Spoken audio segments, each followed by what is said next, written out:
بسم اللہ الرحمن الرحیم. Honorable Chief Minister Sindh Syed Murad Ali Shah Sahab, Honorable Cabinet colleagues, Chief Secretary IG Sindh, Civil Society سے آئے ہوئے تمام یہاں پہ معزز حضرات، بھائیو بہنوں، السلام علیکم. آج حکومت سندھ کی جانب سے 9 مئی کو امن کا دن کر کے منایا جا رہا ہے، ایک پیس کا دن کر کے منایا جا رہا ہے، کیونکہ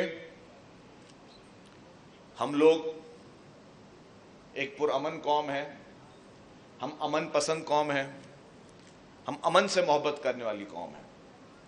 انفارچونیٹلی چند انتشار پسندوں نے ہمارے ملک کا کلچر خراب کیا ہے. چند شر پسندوں نے ہمارے ملک کے نوجوانوں کو غلط راہ پہ لگانے کی کوشش کی ہے، اور ان کی کوشش یہ رہی ہے کہ جو ہمارا نوجوان ہے، جو ہماری آئندہ نسل ہے، اس کو امن سے ہٹا کر اس کو ایسی جگہ پر پہنچایا جائے جہاں پہ وہ انتشار اور تشدد کی راہ اختیار کرے.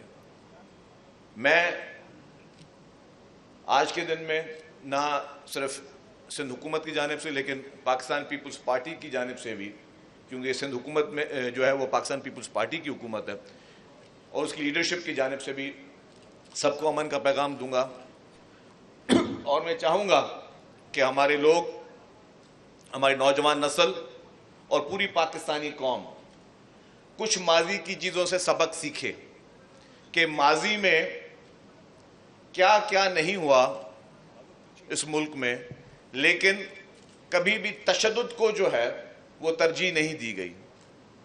میں آج امن کا دن ہے، میں کوشش کروں گا کوئی سیاسی بات نہ کروں، لیکن اگر میں حقیقتوں میں جاؤں گا تو حقیقت یہ ہے کہ اس ملک کے آئین بنانے والے کو، اس ملک کے آئین کے خالق کو ایٹمی طاقت جس نے دیا، اس کا عدالتی قتل ہوا، لیکن کبھی بھی پیپلز پارٹی کی لیڈرشپ نے کبھی بھی تشدد کی بات نہیں کی.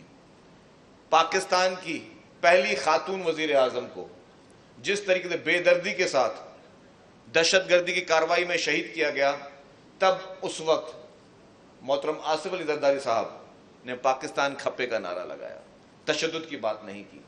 ان کے نوجوان بیٹا، نوجوانوں کا خون ہمیشہ گرم ہوتا ہے، اس نے اس وقت کہا کہ democracy is the best revenge.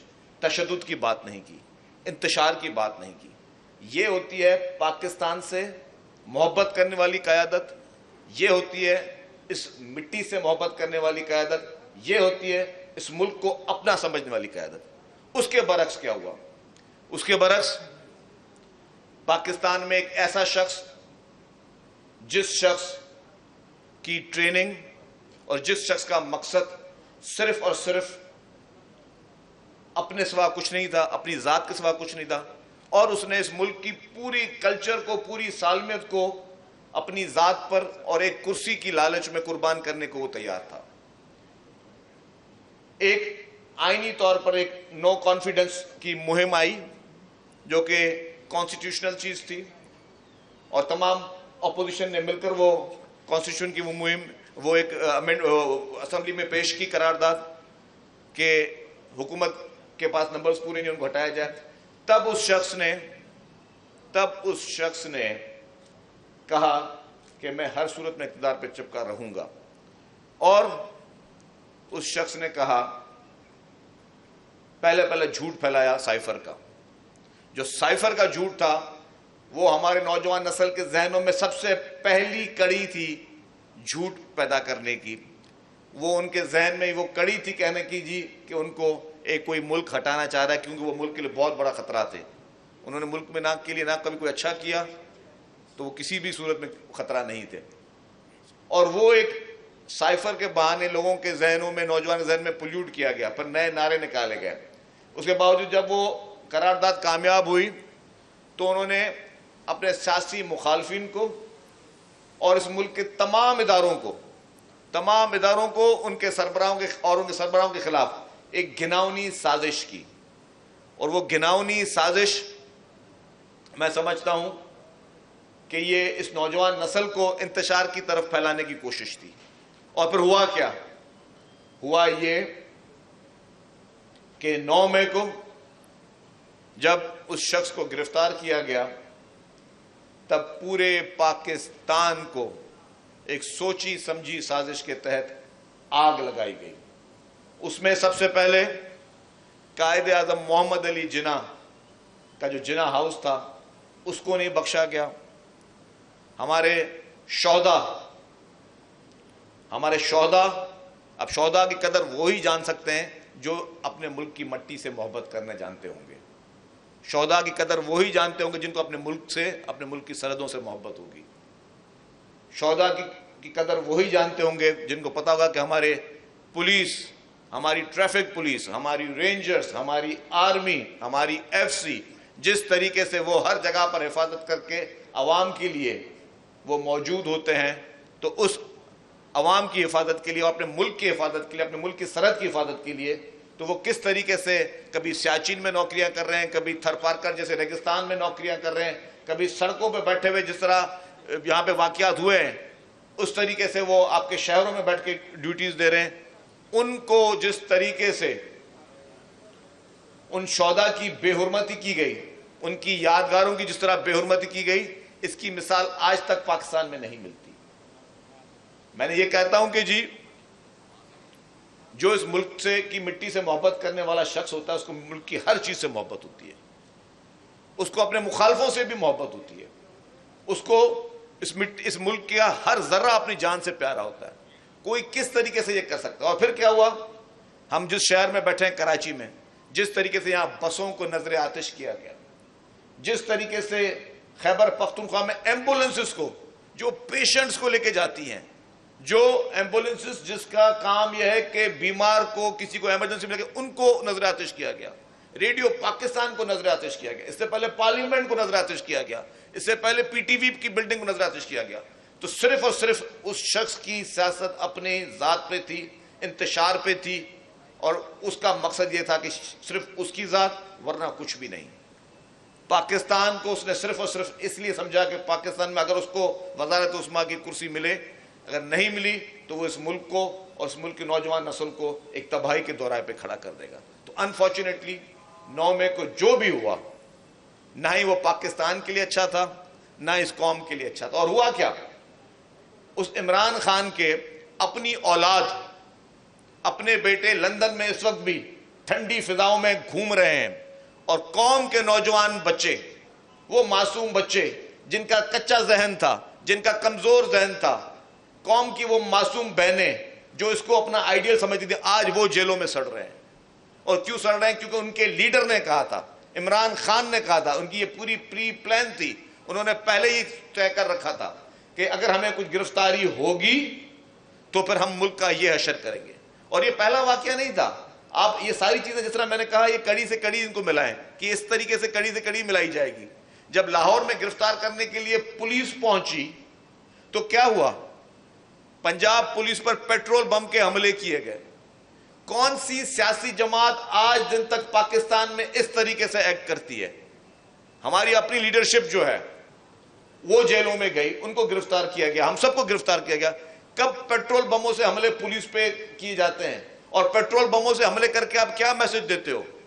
یہ تو اللہ تعالیٰ نے بچایا کہ وہ جو پولیس والے وہ بچ گئے، ورنہ ان کی شہادتیں بھی ہو سکتی. تو کون اس طرح کی حرکتیں کرتا ہے؟ کون؟ کیا یہ کوئی پولیٹیکل پارٹی کر سکتی ہے؟ اور آج بھی جن لوگوں کو اگر ہمدردی ہے اور ہمیں وہ مثالیں ویسٹ کی دیتے ہیں، تو آج کیپٹل ہل میں دیکھ لیں کہ کیپٹل ہل میں جن لوگوں نے اس طرح کی حرکتیں کی ان کو 18 سال کی سزائیں ہوئیں. جن لوگوں نے کیپٹل ہل پہ اس طرح کے دہشت گردانہ واقعات کیے ان کو 18 سال کی قیدیں ہوئیں.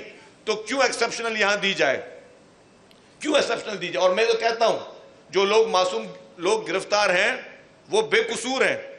قصوروار وہ ہے جنہوں نے ان کو یہ ٹریننگ دی، قصوروار وہ ہیں جنہوں نے ان کو پیٹرنائز کیا، قصوروار وہ ہیں جنہوں نے ان کے ذہن میں یہ نفرت انگیز سوچ پیدا کی کہ سوشل میڈیا پہ اگر کوئی آپ کا مخالف ہو تو اس کو آپ گالم گلوچ کے ساتھ ایڈریس کرو، اگر کوئی آپ سے اختلاف کرتا ہو تو اس کو آپ گالم گلوچ سے کرو، ان کی فیملیز پہ اٹیک کرو، کوئی بھی آپ کا مخالف پولیٹیشن ہو ان کی فیملیز پہ آپ ٹرولنگ کرو. یہ سارا کلچر انفارچونیٹلی پاکستان میں نہیں تھا، اور ہمیں کسی اور ملک کے کلچر سے متاثر ہونے کی ضرورت نہیں ہے.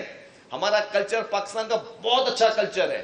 ہم دنیا کا سب سے بہتر کلچر میں سمجھتا ہوں ہمارے پاکستانی کلچر ہے. ہم جس طرح والدین کی آخر تک خدمت کرتے ہیں, والدین کی جو اہمیت ہے وہ باہر کے ملک ممالک میں نہیں ہے. تو ہمارے کلچر کو برائے مہربانی کوئی اور کلچر جو لوگ ایڈاپٹ کروانا چاہتے ہیں وہ اس ملک کے ساتھ سچے نہیں ہے, وہ اس ملک کی نسلوں کے ساتھ سچے نہیں ہے.